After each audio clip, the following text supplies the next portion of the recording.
Now today we start with the SFC circuit breaker. So the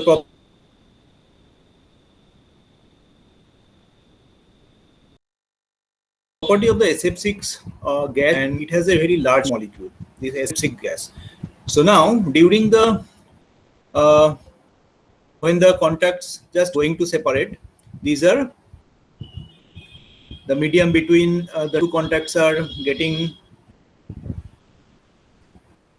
ionized, and in that time there are a lot of free electrons, and due to that free electrons the currents are able to conduct from the fixed contact to the higher contact, though they are physically separated through the in the form of arc. Now during this arc there are so many free electrons, that's why the medium become ionized. Now what do this SF6 gas does? This SF6 gas attract the free electrons, and as it is attract the free electrons it become heavier. This, as the molecule become heavier, so it's become heavier. So now as the number of free electron decreases in the region between the two contacts, and as the this combination of the free electrons become heavy, so the mobility become very low. It's not very able to move freely as the weight become high, and due to this one, the during the intermolecular collision, it's not able to abstract the free electron from the surface of the SF6 gas. So that's why the medium become deionized. So in this way the SF6 gas is actually abstract the arc. It actually quench the arc in this way. And also the dielectric strength of the SF6 gas is very high. The dielectric strength of the SF6 gas is about 2.5 times more than that of the air. So due to this high dielectric strength, due to the high these heavier molecules, and due to the very excellent electronegativity, and due to this property, SF6 gas is a very good choice for the very quick arc quenching gas. Now the advantage of the SF6 gas is that these are the advantage. First one is that due to the superior arc quenching property of SF6, such circuit breakers have very short arcing time. Okay, as there are, as I have mentioned, that there are so many properties of the SF6 gas. In that, due to this property, it actually able to quench the arc very quickly. So as the arc quench very quickly, so it has a very short arcing time. Second one is that, so since the dielectric strength of the SF6 gas is about 2 to 3 times than that of air, such breakers can interrupt much larger current. So obviously, whatever be the air can able to interrupt the current, amount of current, SF6 in the same size SF6 circuit breaker can be able to interrupt a much heavier current due to this high dielectric strength compared to the air. Third one is the SF6 circuit breaker gives noiseless operation due to its closed gas circuit and no exhaust to atmosphere, unlike that air blast circuit breaker. So as the air blast circuit breaker, it actually blasting the this arc or the ionized gas in the air, so that means there is a sound, there is a noise. But in the SF6 gas, this SF6 gas is actually do all these things in a closed chamber, sealed chamber, where the SF6 gas are kept. So due to that sealed chamber, there is no noise. So this is a silent operation.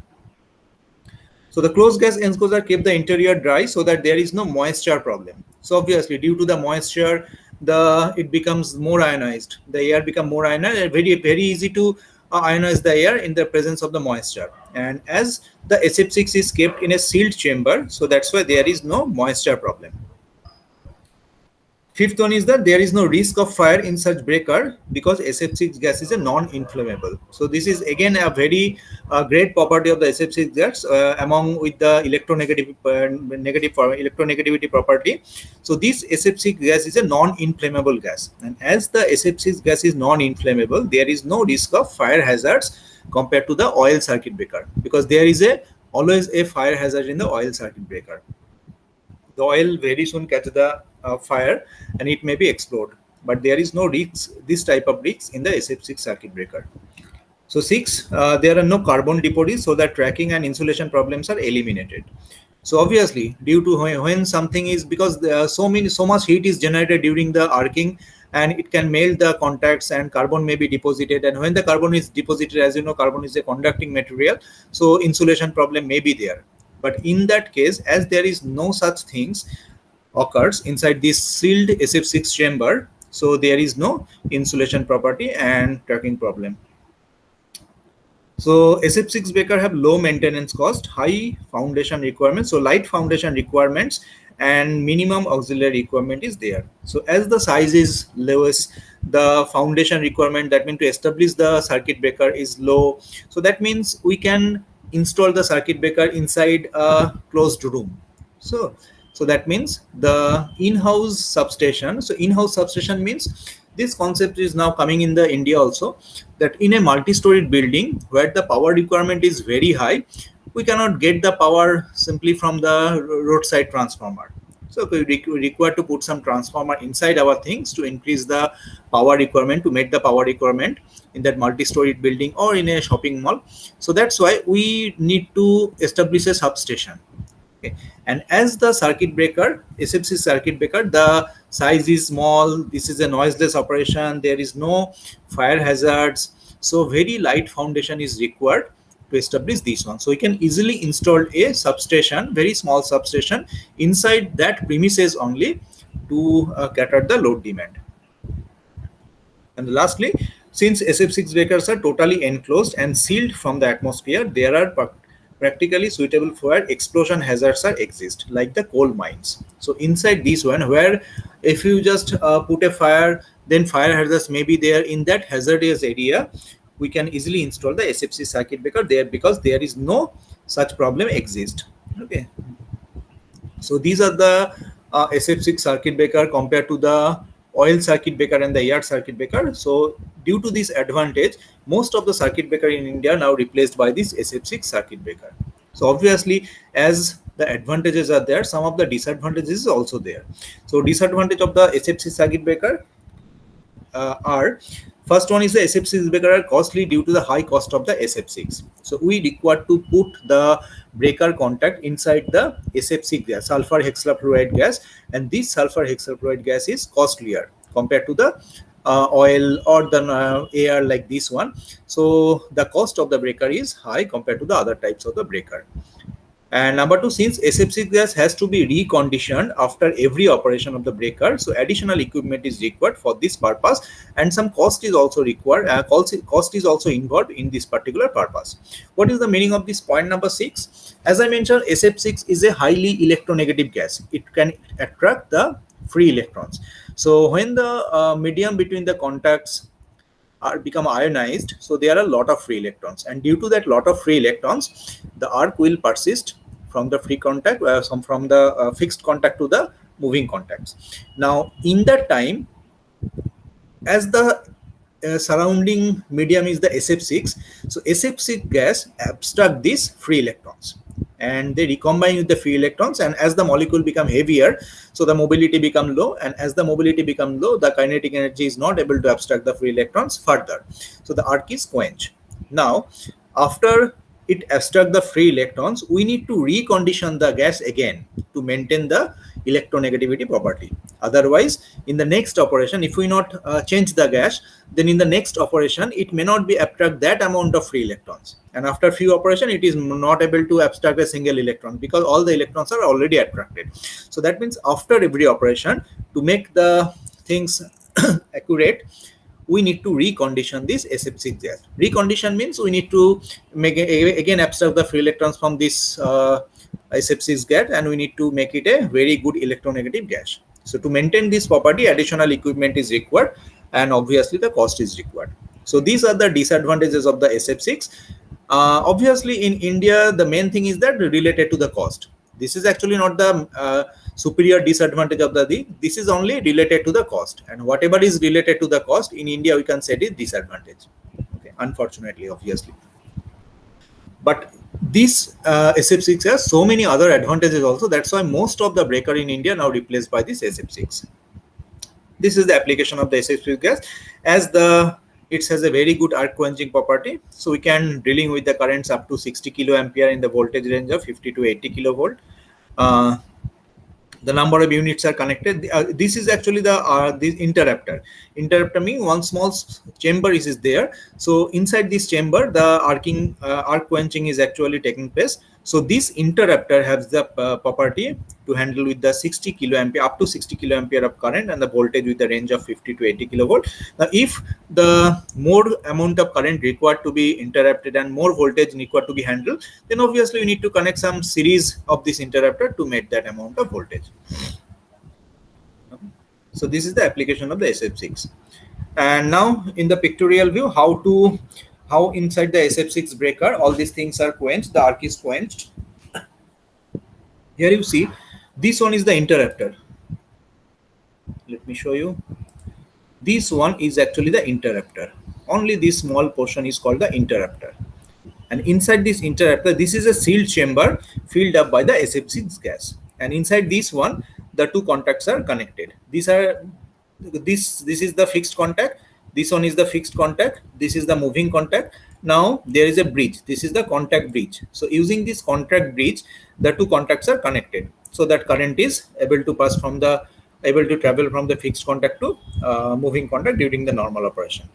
Now, when relay detects a fault, it gives the signal to the circuit breaker. Then what happened? This is using this particular lever, the chamber is actually going down.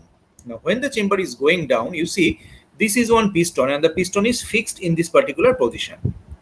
Now, as the piston is fixed in that position, so when the chamber is going down, the piston goes up. This piston goes up. Obviously, another piston is here also.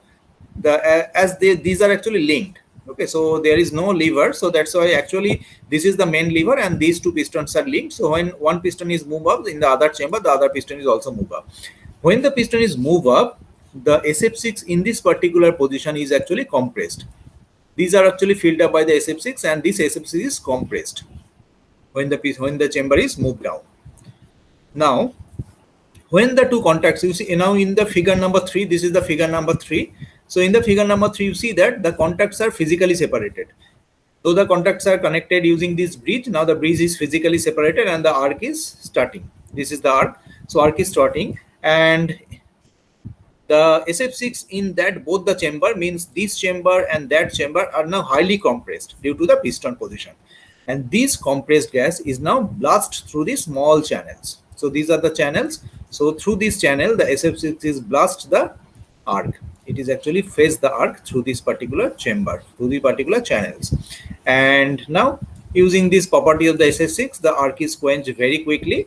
And in this way, the SF6 gas quenches the arc very quickly within 2 to 3 cycles. Okay. That means within one cycle in 20 milliseconds. So that means within 40 to 50 or 60 milliseconds, the arc is quenched. And all these things happen in a closed sealed chamber, which is filled up by the SF6 gas. This is called the interrupter. But remember this thing, after every operation, we need to replace the gas. We need to reconditioning the gas in the interrupter. And this is the circuit breaker open position.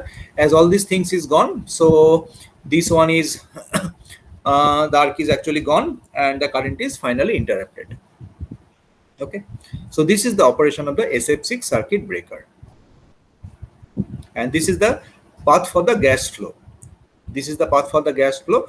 The high compressed gas is creating a blasting effect, and through the blasting effect, through the properties of the SF6 gas, the arc is quenched, and after quenching the arc, the gas is actually flow through this particular path and it is goes to the seal chamber. Okay. So this one is called the interrupter. Come to this one, another of the last type of circuit breaker. This is called the vacuum circuit breaker. So in the vacuum circuit breaker, we have actually created a large vacuum around the contacts of the circuit breaker, and we know that vacuum means there is a very low molecular density. Okay, so the number of free electrons is very low in this vacuum, highly compressed vacuum, and in that time, if the arc is there, if the two contacts are going to separate, the arc is not able to form even. Why? Because to form the arc, the main thing is that we need to ionize the medium between the two contacts. If the medium between the two contacts are ionized, then only the current is able to flow from the one contact to other contact in the form of arc. Okay, after the contacts are physically separated. But in case of vacuum, high vacuum, there is no chance of the free electrons, and as the free electrons are not there, the medium between the two contacts, when the two contacts are going to separate, are not become ionized, and as they are not become ionized, so it's not possible to flow maintain the flow of current in the form of arc in the vacuum. So this is the principle of the vacuum circuit breaker. So in the chamber where the arc interruption is taking place, this is called the vacuum interrupter. Okay, so this one is called the vacuum interrupter, where the arc interrupter is taking place, because it is very difficult to maintain the vacuum for a large area, but we can maintain the vacuum, absolute vacuum, for a small interrupting area, and this is called the vacuum interruption chamber. And within this chamber, inside this chamber, the two contacts is actually going to separate, and there is no chance of the arc. The vacuum pressure inside the circuit vacuum interrupter is normally maintained at 10 to the power minus 6 bar. So you see, it's a highly vacuumed. The vacuum circuit breaker is totally recognized as most reliable current interruption technology for medium voltage switchgear. Okay, why it is called the medium voltage switchgear? Because for the high rated switchgear system where the current is very high, we cannot use that one, because it actually gives the abrupt current chopping. And in the abrupt current chopping, if for a say 100 kiloampere current chopping is there at instant, then it will generate a very high inductive voltage, destructive inductive voltage, and this inductive voltage may damage the insulation in the system. So it's a worldwide accepted for the medium voltage switchgear where the current is low. So as the current is low, DIDT change is obviously low, so it's not able to generate the very high destructive voltage, and the insulation will be safe. So this is the advantage of the vacuum circuit breaker. So service life of the vacuum circuit breaker is much longer than other types of the circuit breaker. Why? In every subjects, some points are there like this one, and you need to know the meaning of the point. So don't try to memorize this one without the meaning. If you know the meaning, then in the exam time it is very easy to write from using your own language. You doesn't need to write all these things from the book or from the copy. Sometimes we need to write using our own language, and in that time everything should come from our mind. And if you understand these things, it's easily come from your mind, and using your own language you can easily write the point. So service life of the vacuum circuit breaker is much more longer than any other types of the circuit breaker, like the air circuit breaker, oil circuit breaker, SF6 circuit breaker. Why? Because in the other types of the circuit breaker, arc will be there, and according to the properties of the arc quenching medium, sometimes the arc persists for a not long time, more time compared to the other circuit breaker, but arc will be there in that circuit breaker. But in the vacuum circuit breaker, there is no arc. So as there is no arc, so that means there is no heat generation, and as there is no heat generation, so the service life of the contacts will definitely become more, because the heat is actually melt the surface of the contacts, and after prolonged operation we need to change the contact, so the service life is gone. But in case of heat, if there is no heat, so there is no question for the changing the this contacts of the circuit breaker. So that's why it is written that service life of the vacuum circuit breaker is very high, much more longer than the other types of the circuit breaker. So there is no chance of fire hazards as oil circuit breaker. So definitely you can understand that the point, because as there is no arc, so obviously there is no fire hazards, the heat is not generated. It is much more environment friendly than the SF6 circuit breaker also. This SF6 circuit breaker is also environment friendly because this is quench the arc, this is interrupt the arc in a sealed chamber. Nothing is coming to the atmosphere in the SF6 circuit breaker. But in case of leak or in case of replacement of the SF6 breaker, something maybe come out in the atmosphere. But this is a very little effect. They produce a very little effect compared to the oil circuit breaker. But in case of vacuum circuit breaker, if it is exposed in the air also, or the atmosphere also, no harmful is there. So this free place is definitely acquired by the atmospheric air. So there is nothing come to the environment to pollute the environment in case of vacuum circuit breaker. So besides the operation, besides that, the construction of the circuit breaker is much friendlier. So obviously, contraction is very friendlier. It's a simple operation.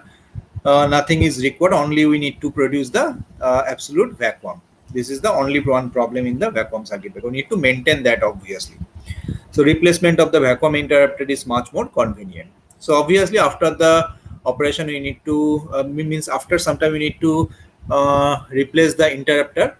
Why? Because we need to maintain the 10 to the power minus 6 bar atmospheric pressure in the vacuum area. If it is not possible to maintain, obviously, then we need to extract the air or extract the molecule from that interrupting chamber. So that's why sometimes we need to replace them, and replacement is very easy. So here you see this is the cross section of the vacuum interrupter. So here a small chamber is there. So this one is the small chamber, and inside this small chamber the two contacts are there. The circuit breaker two contacts are there, and we need to maintain the high vacuum inside this particular chamber only. Okay, that's why it is possible, and that's why here also written that uh, what is the application of the circuit breaker. So the application is definitely in the medium type circuit breaker, because for the large type circuit breaker the circuit size of this vacuum interrupter will be high, and we can do these things, but to maintain the absolute vacuum in that high areas in vacuum interrupter in the large circuit breaker is not commercially suitable.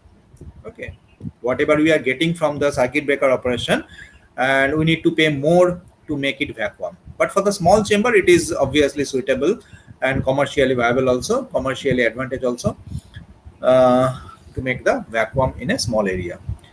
So this is about the types of the circuit breaker.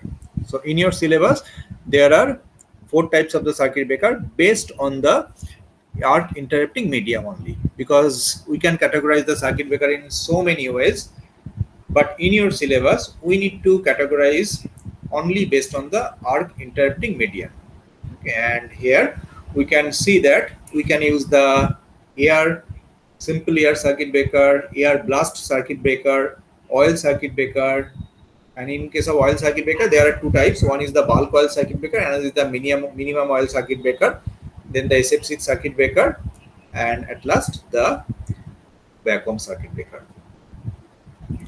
So every circuit breaker has some advantage, some disadvantage. So based on the application, based on the budget, we need to choose the proper circuit breaker system.